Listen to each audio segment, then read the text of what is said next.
Rec League Podcast. Tell your friends, tell your neighbors, tell your family, tell your haters. Available on Spotify, Google Podcast, Radio Public, Breaker, and Stitcher. At Rec League Podcast on Facebook, YouTube, and Instagram. At Rec League Pod on Twitter. Episode 13 coming soon. Yo, whether you watching this from Facebook, Twitter, click the link in my Instagram or YouTube itself. What up, world? So I just saw Cold Pursuit. It is the American retelling, reimagining, remake of a Norwegian action movie, maybe based on a book. I'm not positive. Directed by the exact same dude.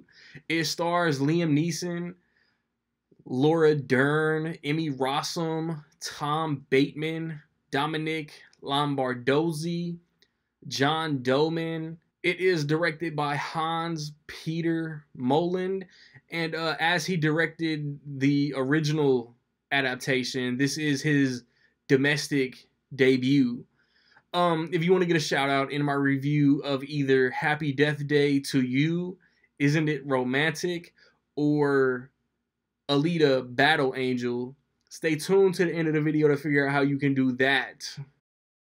So, you got Liam Neeson. He is in the Rocky Mountain region, Colorado, like a little outer suburb of Denver. Actually, compared to where I am to San Antonio, that's where he is to Denver. Because they say, hey, I gotta go here from Denver, but it's gonna take me 3 hours. And his son gets caught up in some mess. If you ain't seen the trailers, I won't explain the mess. And there are Denver drug dealers involved. Like Denver got like big time connected drug dealers.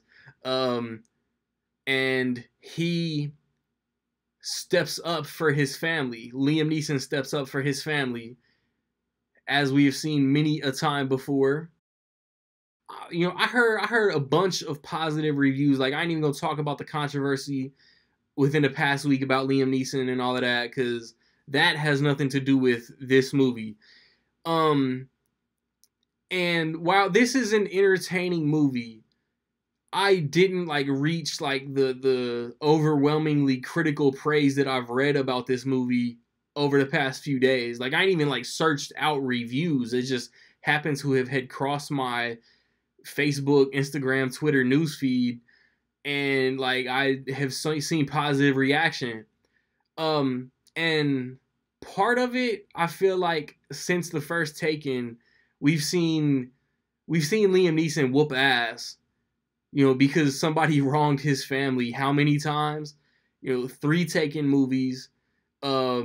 Let me see, Unknown, Nonstop, Run All Night. I know these aren't all family, but they're still Liam Neeson whooping ass. And that's just to name a few. Obviously, he's done more. And it's good, man. This happens with his family. Emmy Rossum and John Doman play these cops. She's obviously younger. He's seasoned, 30-year veteran, whatever. And you got these gangsters.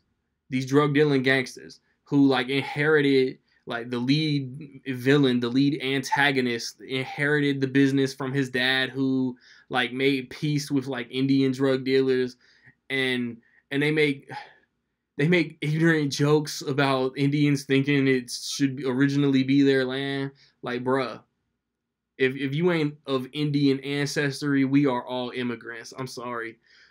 So humor like that was weak to me, but there's a lot of dark humor. Every time a character dies, something happens. It becomes a running theme. I thought that was funny. I thought Liam Neeson plays the same action avenging family hero he does in every movie, and he's good at it. And if I'm not mistaken, this might be his last action movie. Like I said, I love the show Shameless. Emmy Rossum is a dope actress to me. I like John Doman for what I've seen him in Gotham and various other projects, but the cops in this movie are useless. The cops in this movie are made to look like they're investigating something, but at the end of the day, they don't really do very much. The cops in this movie are pointless. Um, I wasn't grabbed. Like, there's not a lot of action. Like, yes, like people die. Like, Liam Neeson does what Liam Neeson does, but he doesn't fight very often. Tom Bateman is the main antagonist. He is a cartoon compared to every other character in this movie. I know I've said this in recent reviews, like quite often, but he's just so over the top compared to, like, he's in a different movie. And I know I've said that before too recently, but he's in a different movie compared to the other actors in this movie. Um, like Laura Dern is good. Dominic Lombardozzi is good. Who's been in like Entourage and recently Ray Donovan. Like he's a dope character actor.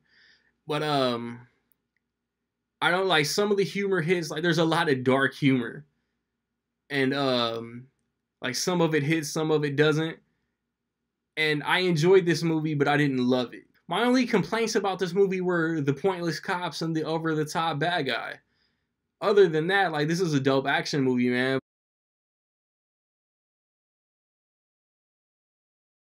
With all that being said, in my opinion, I will say that Cold Pursuit is almost dope.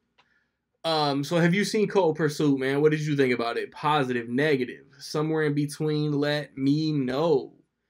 So, if you want that shout out in whatever I review first next weekend, Happy Death Day to You, Isn't It Romantic, Alita, Battle Angel.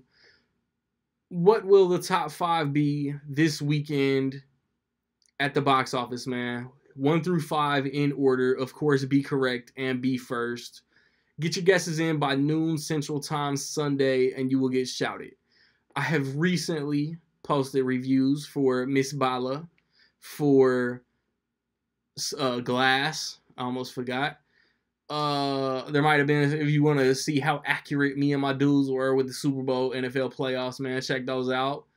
Rec League Podcast, 12 episodes in the can. Episode 13 will be up within the next couple days. I'm going to do a Punisher Season 2 review here soon. Stay tuned for all of it.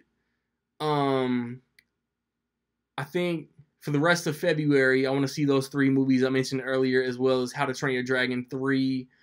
And then we're already going to be in March, man. 2019 already needs to slow down, man. Like, subscribe, comment.